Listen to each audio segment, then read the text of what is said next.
Welcome back. Welcome in. It's Country Roads Confidential at earsports.com. It's a Paramount podcast. I'm Mike Casazza here on a Monday morning, ready to answer some questions that you have asked since we last met about West Virginia. And since we last met, Chris, a couple basketball wins, another football win, um, big time recruiting development, premium seating project. And yet I'm pretty sure we're going to have to talk about Scotty Fox. Just the way this goes. Nothing against Scotty Fox, but I just think that everybody's so excited about the football team and the direction that all the other good things and interesting things that have happened. Maybe not the priority, but I did peek into today's episode. We cover a lot of bases here. Mike, no. We made it clear on the post game pod. Mhm. Someone is going to ask us if Scotty Fox is the man yet. We refuse to answer it on the post game mailbag. I'll answer it in one word in the written mailbag portion later this week. We will not discuss it on here. We've laid that groundwork on in the post game pod. Won't do it. Just TLDR. Still like him. Wouldn't let him go. Would not let him get away. No, absolutely. Yeah. That's fine. But let's be clear on that too. Yeah. Somebody sent me a screenshot of a caption on comment on a YouTube video and said that pushing Fox out of town is the hill that we're going to die on. I hope that You is and not me? the yeah, I hope that is not the impression that people get. No. I Yeah. again would not let this guy get away for sure. He could answer the questions for a couple years, but um, no way is he going to be get wrapped everything. No. Goodness. We're not trying to Also, run anybody out. also kind of theorized about this, but if he's the guy, you're sure. Let's just say he lights it up the next two games. He's not coming at a discount. How much money are you saving than going portaling? Well, I think you'll save a bit. I mean, I don't, because I don't know what, think about it this way. He's not going to go to a smaller school. So we can go ahead. Like, I don't think money is going to, one, I don't think smaller schools are going to spend the money to do it. Two, he's not going to go to a smaller school, even if the smaller school offered more money. So now you're talking the teams that are quote unquote above West Virginia in the pecking order of college football. And yes, that can vary depending on your personal perception. But what do you want to say? 30 teams, maybe? Yeah, Okay, let's just say 30. Maybe it's a little more, maybe it's a little less. Again, depends on your personal perception. Let's just stick with 30 now for a nice round number. How many of those 30 teams need a new quarterback, are going to need a new quarterback next year? Maybe half of them. So you're down to 15. Out of those 15, again, these are going to be teams that are quote unquote above West Virginia. Are they looking at West Virginia's freshman quarterback that is doing okay, doing fine, like going 2-1, but he's not throwing for 400 yards. He's not rushing for 150. He's doing great. Like again, we're not trying to like that, but like the guys that the top teams are going to be aiming for are not true freshmen transfers from West Virginia that are doing above average, I guess is the way I'm trying to phrase this. They are going to be targeting juniors and seniors that are sure things. So I don't know what the market's going to be for that. Because, let's just say Alabama. Like I know that because Ty Simpson, I think, has to stick around. So they're not even a team to really pick. But like, are they going to roll the dice on a freshman from West Virginia for their next quarterback? No. They're going to get a junior or senior that's, was probably at Oklahoma last year or something like that. So I don't know. We'll see. I mean, I definitely think you have to spend to keep him. yeah. I just don't know what the market's going to be. I don't know. I don't know what the number is. You and I hear numbers all the time for recruits, for transfers, for keeping players, for rev share, for starting. I don't know what it would be for Scotty Fox. I just have zero clue what that dollar amount is. Man, I want to go down this road so bad, but maybe we should save this for like a future, maybe an off week discussion because Yeah. I have a against the grain opinion that I wrote about, and the numbers are kind of interesting, but everything you just said kind of makes me say I probably shouldn't have published that. Maybe we should have fleshed this out a little bit more because those are really good points. And again, 2 games, 3 weeks, not just at WVU, but around the country. That will shape a lot of this conversation too. So yeah, let's save that for a rainy day or a snowy day as it is in Morgantown. Snowing already, Chris. I was out on my deck putting up banisters and railings in shorts and a t-shirt on Thursday. Snowing today. Mm, I'm gonna be as sick as Rich Rodriguez if this weather keeps up. All right, let's dig in. let's go. Questions. First From the question. subscribers to us. Hmm. If you want to ask questions, subscribe. 30% off right now. Paramount, I don't know if you heard big things happening. Let's go to the mailbag. Let's go to the mailbag. Again, the questions that we're going to answer here on the mailbag are the most upvoted questions in order for the most part. Certainly the first few. Want to make that clear. Mike and I are not picking these questions. You all are picking Oh, these questions. if we could. As here's number one. I'm going to say it's username Resudane. That's how I'm going to pronounce that out. What blackmail do Chemo and Crawford have on the staff in order to continue starting? Um, First off, Mike, let me give an update to a similar stat. I can't remember what your criteria was on it when you gave the stat a couple weeks ago, but I went to PFF guards for all of FBS, and I did they when you can put the minimum number of snaps, like they have, I think what they call like the maximum snaps, which is 760 right now, and I did 50% of that. So 50% of whatever the most number of snaps are being played right now, which is works out to about 40 a game, 35 to 40 snaps a game, which seems reasonable. So we're talking essentially full-time starters or close to it. In all of FBS, 238 qualifying guards. Where do you think Chemo ranks? Chris, he's on a heater. He's moved up a little bit. No, he hasn't. He's not? 238 out of 238 teams. Out of 238 guards, I 238 am players.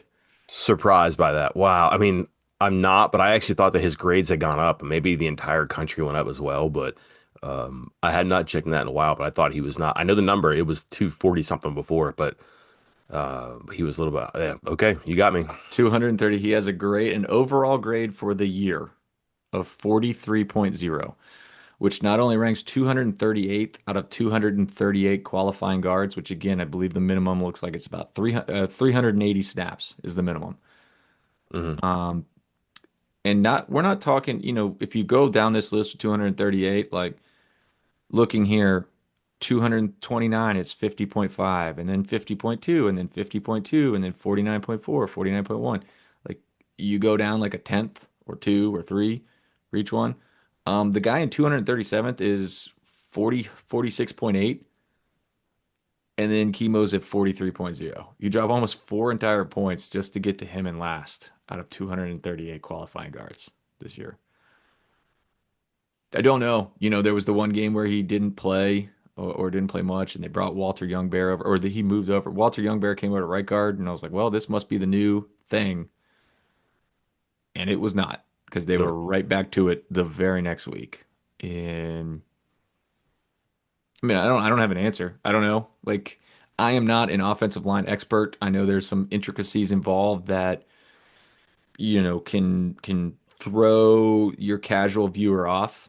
Like, oh, there's gotta be, and it's a group thing. There's gotta be communication over who's got where and who's got what when there's more than the normal number of rushers up there, blitzes, Yes. all that stuff. Like, there's more involved to it than, hey, see guy, block guy. I know that's kind of the joke. That's what you want to say, but that's not totally what it is. But when we have a full entire season of PFF, he ranks dead last out of everyone in FBS. I don't know. I don't personally know what else to think. Is it as simple as that those are the sixth and seventh best linemen on the team? Like, I'm guessing that has to be it. Like, Yeah, I mean this is the answer we've been given since like week one. Like the coaches are not maybe. purposefully putting out the wrong guys. I mean maybe they are putting out the wrong guys because they have they're scouting incorrectly or evaluating incorrectly, but this is the guy they believe to be the best option at right guard. So the other names here are going to be worth part of the conversation. Walter Youngbear, formerly left guard. starts at right guard when Chemo's out, does not play Saturday. Not offense, not special teams. Not defense, since we're doing two-way players now too. He has not been on an injury report all season. So don't think that was an injury thing. That's what's curious to me because I just think right guard has been a problem. Chris, I'm not sure they have another right tackle though. And if they do, he's not better than Crawford. The options there are Agbo, who played and got hurt and then just hasn't come back. And people want to say Xavier Bosley. Fine. Yeah, Not for this staff and not for last year's staff. which is weird because it was this staff 2 years ago. Hmm. He was starting as was a true freshman at Jacksonville State. He was starting for Rich Rodriguez in this offense. Hmm. And now he's on the end. Now he was hurt at the beginning of the year, if I recall correctly. Like I mean, he's missed several weeks or was unavailable for several weeks. And again, I don't know if he ended up on the injury reports in any of those situations, but he was unavailable to start the year. So So, redshirted in 22 at Jacksonville State. All right, Chris, this is not to pop his balloon, okay? But this is the danger we get in sometimes with accolades and superlatives. What is the recognition for Xavier Bosley that everybody wants to pin to him from his days at Jacksonville State? uh, I'm going to put it in air quotes, right? Freshman All-American. Hmm. So you think, wow, one of the best freshmen in the country. Sure. Chris, what position sees the fewest freshmen play? Yeah, offensive line. So you're really picking from a small group there. Again, one of the best of a small group. That's elite. It's exclusive, right? You said it. Okay, but here's the thing too. He was second team freshman All America by the Athletic. Okay, they know their football, but one of the 10 best offensive linemen who happens to be a freshman in the country. And then he makes the Pro Football Focus All Conference USA team, which means, and then the All Freshman team in Conference USA. So this is not a player who was one of the best players in the country or necessarily one of the best players in the conference. He was one of the best young players, which is valuable, especially at that position. Changes teams, changes systems. It's not a step back, but you can presume he would have taken a larger and more immediate step forward had he been at Jacksonville State in 24. Does not play hardly at all for the staff last year, maybe 4 or 5 games. And then this year starts off hurt, and then they brought in players to play who have played above him. Again, it's an unfair thing to him because what he's done is fairly good.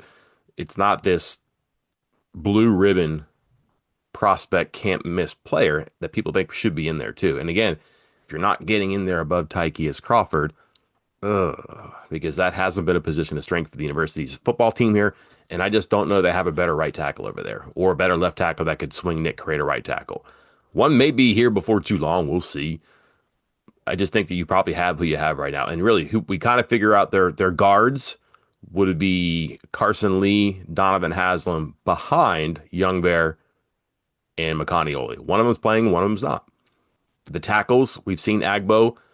I'm not sure he was terrific or a great upgrade. He just happens to have more time ahead of him than does Crawford, which maybe is a reason to play him and lean into it.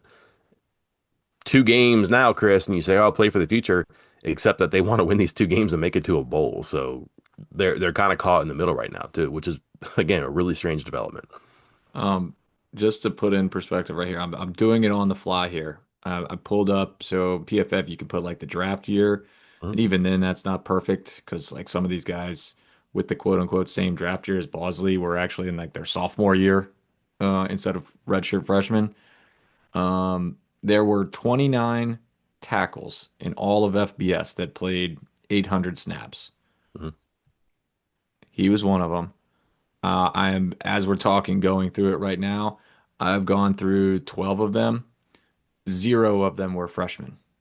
Like they were all true sophomores or redshirt sophomores. So to your point, I think if I went through all 29 of them, I'm probably only going to end up with like four. freshman tackles to Mm, choose for an All-American team. So mm, again, that's your point is that we got to put everything in perspective here, and instead of just going by the like you said, just going by the All-American accolades that are pinned to the top of his profile. agreed. Um, Next question. You guys are so negative.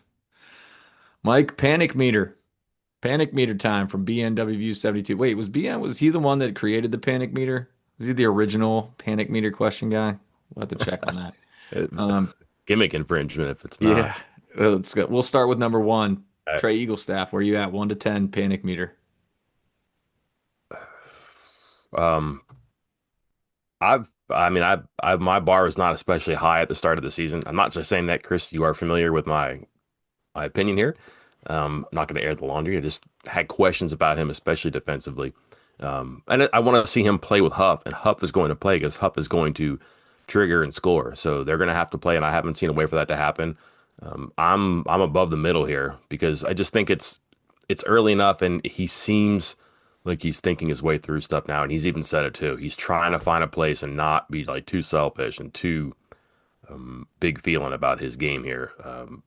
I think those are things to get back to normal, but I could see this becoming an issue if it doesn't get better soon. So I'm worse than five on this one for sure. Yeah, I would say I'm at like an 8 because again, I'm like you, like in the preseason, and I put it in the basketball preview thing. I was going back and was just like, man, you look at his numbers and he had some big games, but then he also had games where, I mean, there was one school in particular, I can't even remember who they were. It's a Division II school that was like South Dakota Western or something like, and they shut him down for 3 straight games over the course of the season. And I said, if a D2 coach, I'm gonna take it because there's a lot of smart Division II and Division III coaches, but they're still using Division II athletes. So whatever scheme he came up with, they're using Division II athletes to completely blank him. And I mean completely. Like I think one of the games was a literal zero. One of them was like 3 points on 12 shots, and the other game was like 5 points on 14 shots. In my mind, if you're having those sorts of games routinely, especially against the same opponent at the Division II level, how are you supposed to be able to be consistent? Consistent being the key word here in the Big 12, which is the second best conference in basketball. Um, so I was already on watch before the season even started, and there's been nothing I've seen through the first 3 games to make me feel better about it. So I'm pretty high on the panic meter, like an Yep. 8. I'd be close to you, I think. Just what concerns me is long-term stuff. He's not Eric Stevenson. Eric Stevenson did not have a conscience. I mean that in the best way. He was not thinking about stuff, and he was going to get his and make his teammates or the opponents deal with it. You can see Eagle staff trying to fit in, trying to find his spots, trying not to take too much of it from everybody else. And that's a struggle from him because that is the opposite of what he's been for a long time. The long-term effect there is, does he get it back? Does do a couple bad performances, elicit groans in the crowd. If he gets shut down by Pitt, that's the first time a lot of people in the Coliseum see him and go, "Oh no." I just think he can get out of it because you can fall into good habits. You can get 1, 2 good games. You can find your role. You can get coached out of that. But it could go again. There could be long-term effects there too. Next on the panic meter, Huff. Not really. Yeah. I think he's going to take a lot of shots and make a lot of shots. But again, you're going to miss more than you make, and he's going to take a lot of them. His role is to do that. They pay him to make 3 pointers, which means to take 3 pointers. So there is certainly a concern that he's going to have like a 32% season, but that's kind of his job is to shoot a lot of them. They want to see the quantity, make open shots, score in transition. He's not going to shoot a lot of 2 pointers. Again, I think he's like 3 out of 4 shots is a three in his career, something like Hmm. that. That's what he does, and it'll take him some time too. And again, Eagle staff has mentioned this. I'm assuming it's the same for Huff. It's hard to guard the way they do and to carry to offense and to have your legs too. That's going to take some adjusting and to tie these two together. That whole gravity thing about having Huff and Eagle staff together, that's shifted when they're not playing together or when they are playing together and Eagle staff is not aggressive or accurate with his offense, then all of a sudden it's a little bit easier to devote more eyeballs and more hands toward Huff, which maybe explains some of the attention he's getting and some of the numbers he's given you so far. Yeah, mine is like a three. Again, he's the player that I thought he was, good and bad.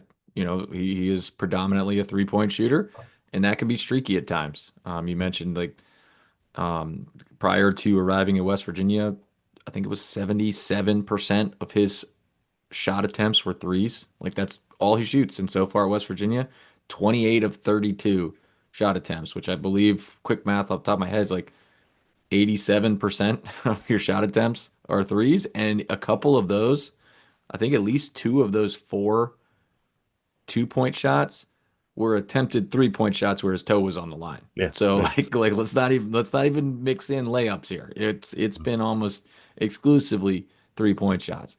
And he was a bit streaky.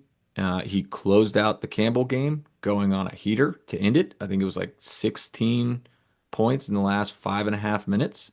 Made a Mhm. bunch of threes, got to the free throw line, and then was a little cold against Lehigh. Like this is what I expected. So yeah, I'm like a three or a four. Again, I don't have low expectations for him, but you're a streaky 3-point shooter. It's gonna happen. So um, and finally, panic meter. Obioa. No, uh, I just didn't have a high bar for him, which again is not a negative. But if he gave you like a Jimmy Bell type of role, I think that's fine for what they do. This isn't going to be a team that, if you think about old coaches here, we got to get somebody we can throw it to close to the basket. Not really what this offense does, and if they do, it's going to be Lorient for sure. If he gives you like the Jimmy Bell numbers, if he's like 7-7, 7-6, something like that, shooting a high percentage and a defensive presence, I'm not saying a shot blocker, but he gets you rebounds or he makes it hard to attack the glass or to score close. That's fine. And I'm intrigued here because you're seeing a guy learn that he will always be big and he will frequently be the bigger player. It doesn't matter who you're playing against. He's going to be 7 foot 260, 270, and that's going to be bigger most times. And to be featured like that is new to him. It just is. At this level, like there's going to be a confidence question, I'm sure, in his head. Can I do this against Pitt? Can I do this against Iowa State? All the way down the roster of games. We'll see. And that's what these preseason games are for. But I think sometimes he's a bit too feathery around the rim. And as I was saying that last night, he started trying to dunk the ball, not trying to lay it up or bounce out the backboard, trying to dunk the ball. I'm assuming that came from the sideline or the recesses of his mind, and he got fouled twice, and he went and he made two free throws both times. So those are good signs. I'm curious and excited to see where it goes, but you're seeing it go in that direction. So my concern there would be that it just doesn't work. Not that he won't give it a shot. Like I think he's going to remember, hey, I'm 7 foot. I'm going to be big and bigger most of the time. See where it goes. That part I think you're going to see. We'll see what the results are. My concern would be that it doesn't turn out and he's not going to be effective or he's not going to get the dunks or the fouls. I don't know. It seems like a pretty high or low bar to clear there, but not too worried about that one. I would be less the middle just because I think he's on his way to probably a modest expectation in my mind. Yeah, I mean, this was our biggest concern heading into the season. I think I slightly changed my opinion after the scrimmages, which maybe that was a mistake because I mean he just looked good. And again, it was nothing to do with like the actual points scored or whatever. He looked different than I thought he did, or I mean, not that I thought he did, because he did look different than he did last year, physically, with the weight loss and the muscle gain and everything like that. So I slightly tweaked my expectations once the regular season began, and then after the first game, I was like, oh, well, why did I do that? Didn't even attempt a shot technically in that season opener, but Yeah. and you'll have to tell me because again, I missed the Lehigh game. You were there, but I didn't see it. But his best stats so far: 12 points, 8 rebounds, 3 assists, too, passing the ball around. So I don't know if that's misleading or not, but it sounds like he was decent on Sunday at least. And hey, so far it's 3 games. Um, Mike, he's averaging 9.5 points and 5.5 rebounds. Would you like to take a guess at what he averaged at UNC Wilmington last year? Right around that, right? 9.2 points and 6 rebounds. So Yeah. he's putting up similar numbers that he put up last year in similar time. So Yeah. like again, like we expected him to play 20 to 25 minutes. That's probably where he's going to be limited to because even with the body transformation, it's hard for a big man to play 30 minutes a game. Mhm. So he's right where I thought it was. My panic meter for him is a two or a three. It's low. Um, Next question, Wicked Jester. How much money do we have to raise in the money bomb to make Kevin Brown happen? The numbers have been thrown about. It's not going to happen with this money bomb. It's more the idea of the money bomb. Like, like it's more about, hey, look at the fans that care, and they care about you, and they're doing this for the program. They care about you. They care about the program, and they're just doing this on a whim. Like the whatever the final number ends up being from the money bomb that just got randomly thrown together on a Friday afternoon. I mean, it was in five figures. So like if you ask West Virginia like, "Hey, would you like to just randomly get a five-figure donations from fans on a Friday evening?" They'll say, "Yeah, anytime you want." But I think it's more of the concept that the fans would just Yeah, like do that just because they care that much, more so than whatever the final dollar amount is. I'm with you. It's kind of an icing on the cake kind of a thing. You got your sweets in front of you, and now let's throw something even sweeter on top of it there. It should come to his attention, I would say that. Like here's one small pocket of the fan base you could play for. Imagine this times whatever number. I mean, that's kind of the support you're going to get too. And for it to come together so quickly for a singular cause, I might mention that. I don't know. Who's to say it hasn't come to his attention yet? Who's to say, Chris? Who's to say? Well, Twitter does exist. you know who is to say? Because this question is directed right at you. Capital letters, all my caps lock is on, exclamation point at the end from Ed Chambers.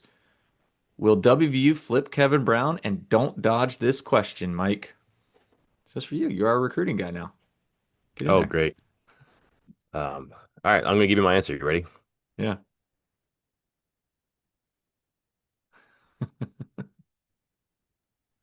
Good? That was a good answer. Great Yeah. answer. Oh, was I muted? I'm sorry. Oh, we Yeah. got to move on. I hope Shoot. somebody that was watching on It, YouTube can read lips to see how did that whatever happen? Mike Listen, said. I'll do this. I'll do this for you because the question, and if I'm wrong, don't be mad at me. I think it happens. If you're, Crystal ball, coward. Put I it don't, in. I don't have access to those tools. Probably a good reason. Um, I think it happens because if you're just you laid out the breadcrumbs on the board the other day, and again, sometimes something happens for so long and you're so far away from it or you're so close to it that it's very hard to see. Everything's kind of blurry because it's overlapping. There's a lot of things at once, or there's so many things over time that you get disoriented. If you step back and you take everything apart and then put it back together again, it makes more sense. And if you're looking at what's happened here, this all just adds up to me saying yes to this question. This is not a prediction, but the answer to the question, yeah, if I had to say one or the other right now, I'd say yes, because it's leaning in that direction for several reasons here, up to and including him wearing West Virginia gloves at his high school football playoff game the other day. He knew what that was going to do, and he still did it. And he's been talking about, yeah, I was trying to send a message. To what? To turn your back on these same people you were trying to say hello to? That seems unlikely here. And just, it's a continuation of everything you and I have reported, and so have others too. Options are coming off the board. The reason you're at West Virginia is the interest you have in West Virginia. That's legitimate.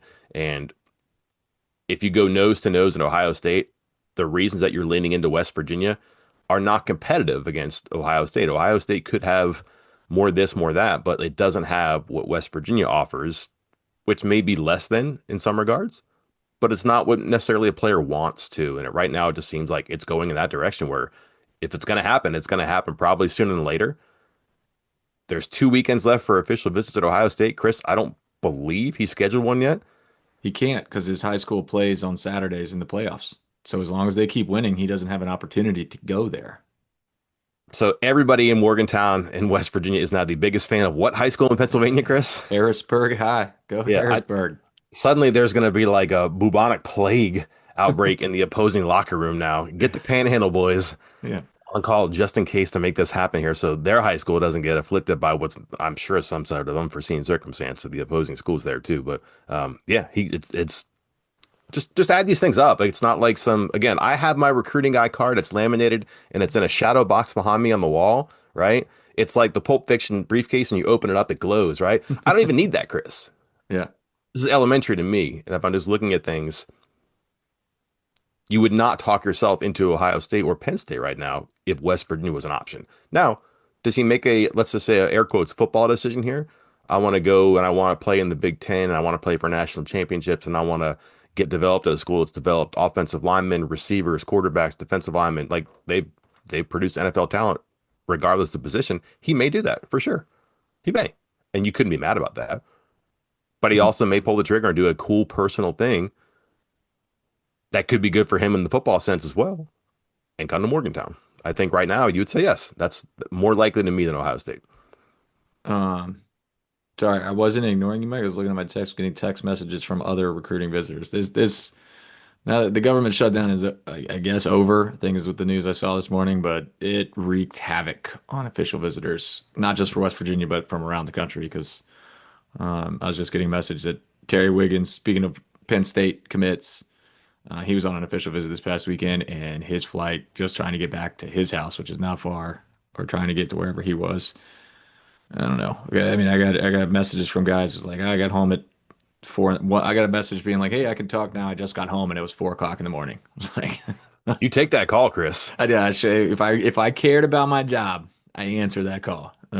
Sorry, no offense, everybody, but I put my phone on D&D from 11 a.m. till 6:30 in the morning. So don't tell anybody you have to call me twice. If you call me twice, do not disturb.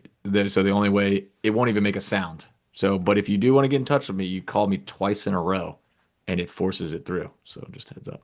Just Okay. for you, Mike. Don't tell anybody. Don't tell anybody No, else that. no, no. Okay. Um, Salty Dog 8159 had a double question. Salty, we will not answer that second question. The one that asks if Mike has changed his mind about Scotty Fox being the guy for the future. We're not answering that. Won't do it. We'll not do it. We've already addressed it. Won't do it.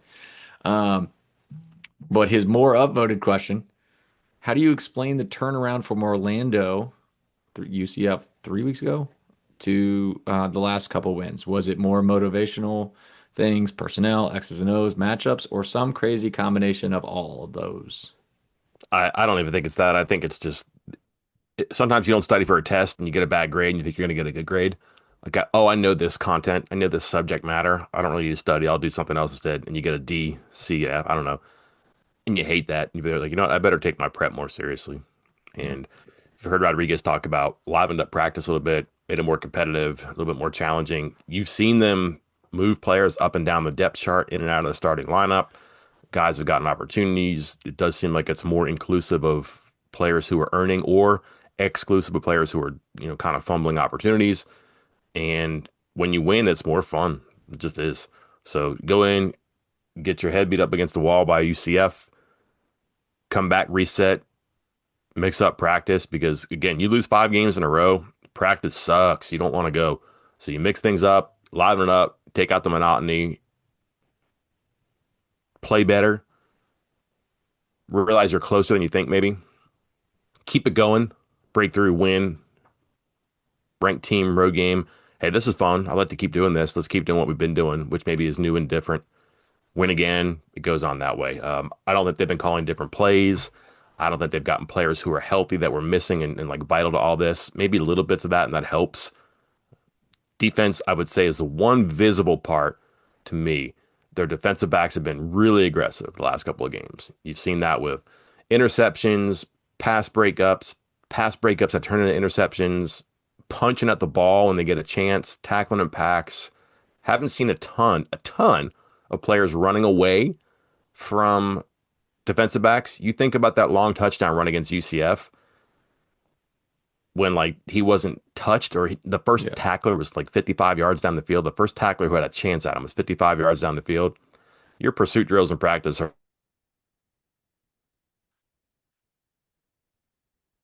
not to do. They're doing better.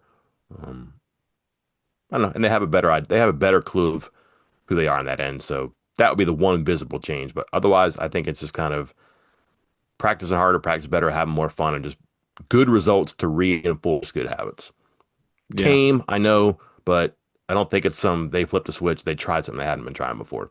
Nah, yeah, I think offensively there's something to the continuity part of it. Like, hey, Hmm. you just have one quarterback and that is your quarterback. Hey, you just have one running back and that is your running back. And Again, the first few weeks, several weeks, has it been flawless? No, of course not. Um, but you get some continuity, you can kind of build on it, like you were talking about, like the momentum of just carrying it over from one week to the next, and I think that's part of it with the offense for sure. And yeah, you pointed out the defense seems super aggressive in the secondary for good and bad, and it's been more good lately than it's been bad. So it's resulted in some wins. Gravely God with a three-parter. I don't know which part of this was the most upvoted, but he was next in line. Are we a soccer school? Part one. Still, you Always mean? have been, right? Yeah, I'm just kidding. Like, I yeah. mean, that they've been good for a while. Like, I mean, the women's team's been great for a while. The men's team has been very good for a while now too. So So the Nikki Izzo Brown comeback is a kind of a overlooked story. Twice in the past 4 years, they did not make the NCAA tournament, which is unusual because they had a long streak of making it. Last year, 12-5-3. The year before that, 7-8-4. They'd had five or more losses in, I think, in 4 straight years, a bunch of ties, sixth, fourth, fifth, and third in the Big 12. Back this season, Chris. yeah, Playing well. Always been like a top shelf women's soccer program. Played for the national championship. I think everybody in the sport on that side knows who Nikki Izzo Brown is, and she has made them remember this year too. So that's probably the big development for me. Dan Stratford's been kind of on the arrow up for a long time, but now they're both kind of right up there together right now, which is pretty cool to see. yeah. No, they've always been solid programs. So yeah, and we got. I think I put it in a 3-minute video time slot for us, but we're gonna address this some more because it was first thing I thought of. Are we a soccer school? And it was like always has been, and then it's like, are you a baseball school now, or have you always been a rifle school? Uh, find out because we're gonna vote on which program has. You and I are gonna do a draft and a 3-minute video later this week to draft which programs are most likely to win a national championship at WVU. So Ooh, be um, prepared. boy, that's okay. Don't spoil it. It's going to be part Okay. of the 3-minute video. By the way, women's soccer didn't lose a Big 12 match and finished second in the conference. That's crazy. I love soccer. Um, Next part of Gravely God's trio of questions. Does Curtis Jones Jr., don't call him Jr., get more reps? Should he get more reps? Limited snaps, but that was scary. Yeah, ask me like when we get like an update on like Clay Ash. I just don't think you're going to see Katzer, Jacklich, and Devine play. So it's probably going to be a three-man rotation. And if Ash can't go, then you probably give Jones a little bit more. But I would still sink my carries into Bowers and Hubbard. I like that combination. And then yeah, man, when you get inside the 10, inside the 5, hammer it home with Jones. That's fine. You could also do like he's going to be so obvious now in short yardage. Play action is going to be wide open for somebody. So watch a Yeah. Barnes, a Graham, a Barrick. Barnes, Ward, Barrick, easy stuff for 2 yard touchdown passes or a 7 yard catch on 4th and 1, something like that. Yeah, I agree. I mean, I don't think you just can't overload the kid again because I asked the question on the post game pod, like, because I didn't see any stats for him defensively. So I was like, wait, how much did he play defensively? And I think the answer was like 20 some snaps on defense. So it's Hmm. not like he's not playing because I think he does some special teams work too. So he is not getting much rest out there. So don't want to overload him. I think this is the right dose. As you're right. I think you roll with Hubbard and Bowers, and then you can put him in there in the right situations. Yep, asking questions about what's been working and your answer about continuity is really good. I don't know that you disrupt that by saying let's give him 7 carries in traditional spots because what are the 7 carries going to do? Is he going to break off a 60 yard run? Probably not. But is he Yeah, going to get you 2 yards on 3rd and 1? Sure. Is he going to get you a touchdown on 4th and goal? Sure. And don't forget too, he's been playing like nickel Sam in addition to Bandit. Like apparently he's in the film stuff all the time and is trying to learn all the positions. So there's a lot on his plate already, and he's chosen to put more on there. So he's been playing effectively two positions, the way they've kind of like flexed out their defense by putting whether it's Lewis or Jones or someone like that, they've had playing like the nickel Sam spot. Okay, that's not Bandit. Similar, but it's not. And like it's a different skill set too.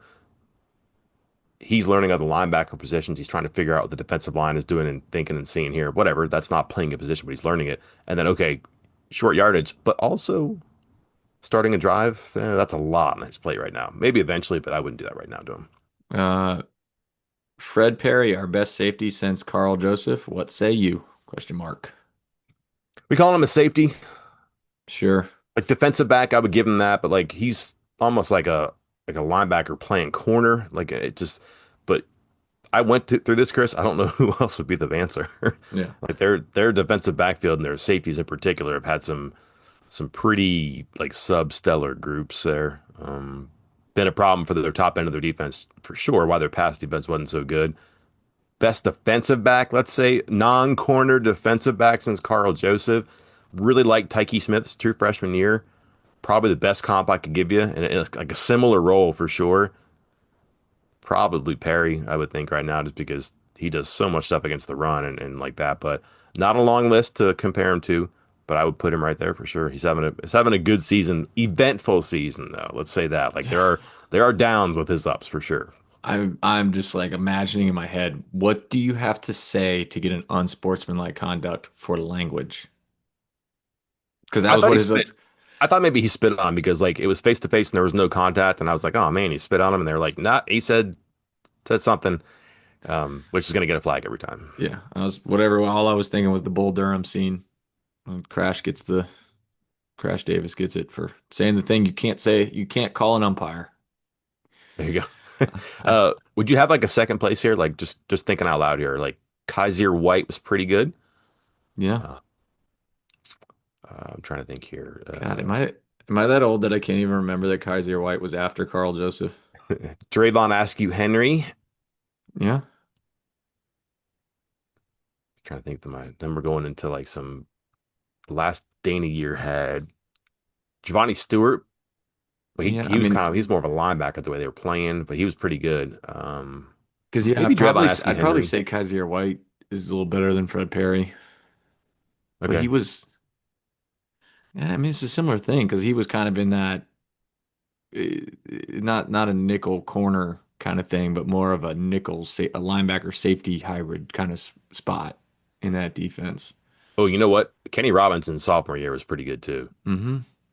And that was back end safety for sure. All right, it's been again. Now we're talking late Holgerson years though, so really not even the Yeah. Brown era. And Brown had some corners and some deep depth chart guys who were playing safety for him for the first couple of years, and then a little better maybe the last couple. Maybe Kenny Robinson, Drayvon Asking Henry, Kaiser White. Those might be in the conversation. I really liked when Kenny Robinson was a sophomore. He looked like he was going to be a star at that position and Yeah. just couldn't stay. Um, um, he couldn't stay in bounds. Let's just say that. He could stay on the field Yeah, just because he was different on the league. field when his exams were being done is all. Whoa, whoa, whoa. Uh, Crowtown ear with the next question. The competition level jumps this weekend. Were the last two games the outcome of playing bad teams, or has WVU genuinely improved? Combination like Colorado's obviously going in the wrong direction. Yeah. Thought they got a boost, what's expected. I don't think Houston's bad.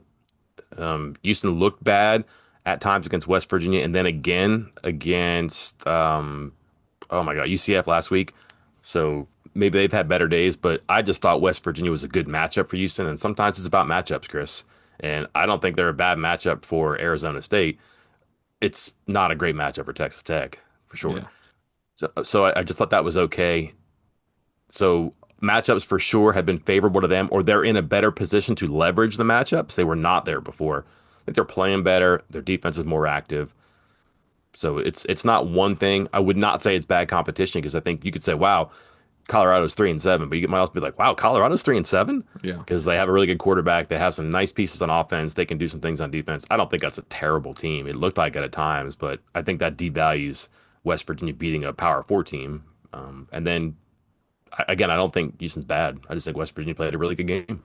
Yeah. I mean, and I'm with you because Houston is better than UCF, and Houston is better than Kansas, and Kansas and UCF beat the ever living snot out of West Virginia.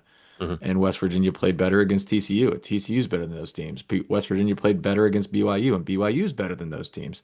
So I think some of it is just like the natural ebbs and flows of college football and 18 to 22-year-old men, like, trying to figure things out. And so, yeah, I think Are these the two strongest teams in the world? No. Are they the two worst teams that on West Virginia? Are they the two worst teams that West Virginia's played this year? No, absolutely not. Like I don't. Here we go. Impromptu ranking, Mike. Let's do it. Out of the schedule so far, out of the teams, not West Virginia's performance, but the opponents. So Houston and Colorado. Let's go with let's rank them. We got out of what who West Virginia has played so far. BYU number one. Utah. Utah. Oh, excuse me. I Yeah, Utah number one. was BYU far number more two. impressed. Even though BYU beat Utah, which I still can't believe. But so Utah and BYU one and two. Three is Pitt.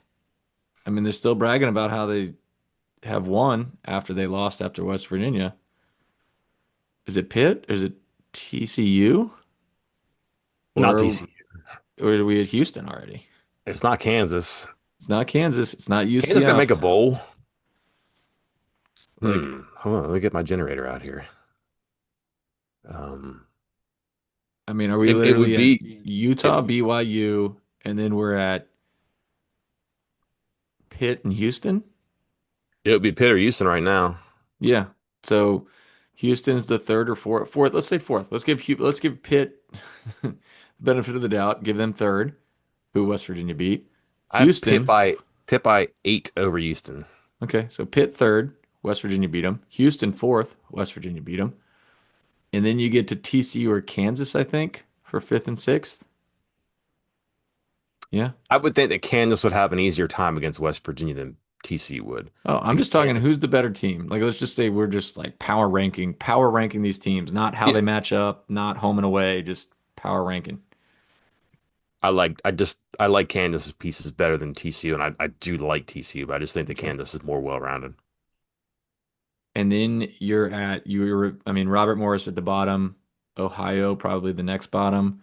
So Oh then you're, man, how was Ohio not at the top, I don't Chris? know, their Heisman quarterback is right there. Actually, I wonder if they would be above any of these Big 12 teams. Colorado and UCF are what's left. I I like I liked what I saw from UCF more than Colorado. Just their speed, Yeah. boy. The quarterback play. Although I didn't even know who they played a quarterback the other day. That was weird. But So, that's pretty close to a push for me too, because I think that with this quarterback now, maybe Colorado's got a better chance. Yeah, give me Colorado over TCU. all right. So out of the 10 opponents on West Virginia's schedule, the last 2 weeks, they have beaten the number four and number seven Hmm. or eight. Hmm. Yeah, eight. Well, because we're gonna say give it to UCF ahead of Colorado. So number four and number eight. So again, I think West Virginia's just playing better. Yeah. Like it's just an up and down team. It's trying to figure things out because we just ranked the 10 teams and they beat the number three team, they beat the number four team, they beat the number eight team, beat the number 10 team, Yep. and they played it tight against the number two team and number five team or 16, whatever TCU was, six team. So I don't know. It's a team that's still got to figure things out. I'm not chalking the last two wins up to the teams being terrible, the opponents being bad. Yep. Man, we are not moving very fast, I don't think. What do I got? One, two, three, four, five. I still more to go. We'll try to All right. make it quick. Let's dig in. What about Allie's defense has made it a buzzsaw against certain teams this year and get gashed against others? And what position on this defense could be upgraded next year? Again, they weren't playing the ball in the air during that losing Mhm. streak very often. They ran into good quarterbacks like Hoover, and they made him look like he was okay, but like they've been better against the quarterback lately. I think if you can be balanced and they can't be one dimensional, which is the key for everybody. So I don't think it's a great indicator that's a Zach Alley thing. But when they can't make you one dimensional. They're not. No team is good enough to cover everything too. But they've just been more aggressive. Like their pass rush the past couple of games, just 3 sacks, 1 sack, 7 sacks. But they've been pretty aggressive. And again, the ball in the air, corners and safeties on the pass plays. I think that's been a big difference there too. So when have they been beaten up? Probably teams that can go over the top and run by them. And again, when they've had trouble, they've been chasing people. So speed in the receiver positions and a lot of space in the secondary that can give them problems. But they've been better about that lately. Yeah, I 100%. I'm glad you mentioned the speed. That's where I was going to go. Is that West Virginia is super aggressive, and that means they either are overloading one area, they are rushing extra players, which creates one-on-one situations, but the opposing team has to have the players to beat that. Yeah. And sometimes they just don't. Sometimes they do not have it. It just sometimes it's going to come down to the question of does the opposing team have a better wide receiver than you do cornerback or safety or whoever's guarding that. And with Mhm. running backs, does your is your linebacker better than the opposing team's running backs? And in teams like UCF, again, like we talked about how UCF may not be a very good team, but they looked awesome against West Virginia. And that was in large part because they were able to win those one-on-one matchups. They were able to get into space and just run away from West Virginia. So speed is a big factor. And again, it's a very volatile approach, high variance approach with this defense, super aggressive. It's going to get great results and it's going to get terrible results and very, very rarely something in between. So, um, Agreed. Oh, WVU Germ, with all the doom and gloom surrounding the revenue for West Virginia over the years, how will the new stadium additions and modifications be perceived by quote unquote big TV? Is it safe to assume this will help us with our resume for trying to get into the eventual club? But is it a little boost or will this spark some momentum? Well, if there's fewer people in the stadium, there's more people watching the games, right? Which means higher TV ratings. So I don't think you can draw a line between those two. Just your teams are going to be more interested in you if more people are interested in your team. If people are going to make an appointment to record or watch your game because you're good or you have exciting players, TV will be interested in you. If you have a good crowd, that is because you have a good team and you have good players. My whole point being everything goes toward your roster. Just you got to have players who can get coached, players who can score touchdowns, players who can pick the ball out of the air. Like you have to have talent. That's what TV cares about. And then that takes care of wins, the people in the stands too. So if this gives them a chance to spike their roster, then that'll get them on TV more. Um, I'm with you. These things, this doesn't hurt. Let's just put it that way. It's not going to hurt building and expanding. Looking the way you're looking. You modernize the stadium, you modernize the experience, you increase the visibility. It's a good move.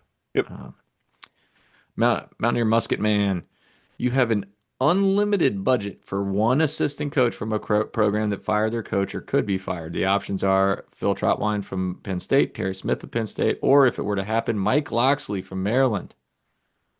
Mike Loxley. Who are you picking and why? Uh, the answer is Phil Trotwine, and Yeah. not, and this is not solely a Kevin Brown thing. It is about that. Like again, we've talked about if you want to immediately fix that room, that it might be the best way to do it. Is you bring in a coach who comes in with his dudes, and you come in with two or three or four, and you're just immediately taken care of. Terry Smith has been a long time amazing recruiter, especially in Western Pennsylvania.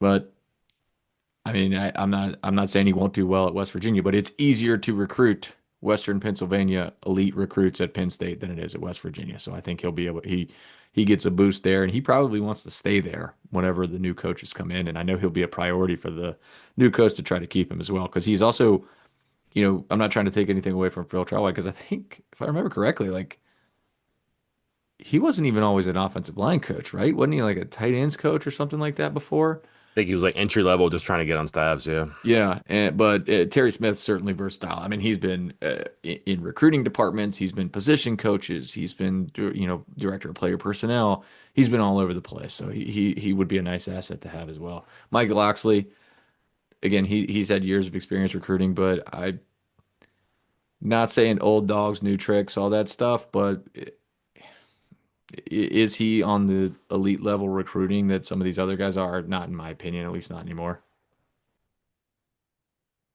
Troutwine's going to be an interesting guy because I think he played at Florida, right? Um, that'd be an appealing job for whoever gets that job there. Yeah, he was tight ends at Davidson. Again, just trying to get into it. And then Boston College, Penn State too. Um, yeah, went to Florida. See where he goes. He's going to be a coveted guy because not that he would come for cheap, but like he's going to have a salary paid, I would assume, by Penn State for a while. I think they're all on multi-year contracts, so he could be one of those guys that you pay like 200,000, but he's actually making 600,000 because his buyout at his other school. So we'll see. I'm not sure, but that's gonna be a big one. That would be my pick too for all the reasons you mentioned. WVU Pride 21. Yeah, we've answered the second half of this. I didn't read through this already, but yeah, he asked how worried should we be about Eagle staff and half. We already did that in panic meter form. So let's answer the first part. Does the basketball team have enough offense to make the NCAA tournament? Yeah, but it's just got to adjust your expectations. They're going to play like 62, 64 possessions a game, and you're going to have to get points on a lot of them. That's just the way they are. So what they do is they cook in recipes for that by getting steals and getting like live ball turnovers that get you easy baskets, or by making three pointers because they're right now they don't have what it takes to sit down, run their offense, and score every time. They're going to need breaks. They're going to need open threes. They're going to need miscues by defense, but they're kind of built to do that. They have shooters out there, and they got people who can make turnovers and turn them into offense. So um, that's the concern. Like, are they going to win? Because they will engage in these games, but are they going to win like 59, 55 games in the Big 12? No, but like look at his numbers. He's never had a ton of possessions and a ton of points per game, but he's been successful. And the same with his coaches he's worked with too. Like if you just follow what Grant McCaslin has done, probably a good idea of what you can expect from Hodge. Year one thing is that Hodge will have to grow from that. He'll have to get like legitimate power forward talent, and when you do that, you play like a more legitimate power forward talent brand of basketball, which means a little bit faster. Don't have to be as efficient because you can be more punchy, more explosive, but that's not going to be a year one thing. So that's the big question. They may be good enough defensively, but they could play great defense and still go at points because you're going to have superior offenses sometimes. That's just the talent level on the other side. Can they match that is the question. And that's going to be probably what separates them. What keeps them out of the tournament is that they were good defensively, but not good enough offensively. All right, I'm going to swap out this question here, last one, because D. Sprad had a good question about, the top five recruits. Let me put that in story form for you, D. Sprad. We'll put that in story form and do like a old school Mountaineers most wanted. But let's go to Cobb 0012. This could be a pretty quick answer for both of us. Over or under 33 and a half high school commits and over or under 17 and a half transfers? All right, over on the high school Yes, because I've been absolutely. reading your breadcrumbs, Absolutely. and probably over on the transfers too. Yep. I was gonna say over and over. Like I think the answer is over and over. I know people, oh man, that's half the roster again. Yes, it is. Yes, it is. I was talking to somebody Saturday and said like, while it won't be as severe, you're looking at like 60 new players again. Yeah. So that would be certainly higher than 50, That which is the what you number we just just got was 51, right? yeah. We combining those numbers. Yep. So yeah, I think the answer is over and over. I think that 33 and a half is an easy over. The 17 and a half transfers, that might be a little bit more of a debate, but I still think it's over. So yeah, And giving them extra scholarships helps too. yeah. So Like people don't realize that. Like everybody's all caught up in revenue sharing and NIL, but like you can get players who just like, I want a scholarship. I don't, what's my NIL? What's my revenue share? But like you could win some battles by saying we have extra scholarships to give you.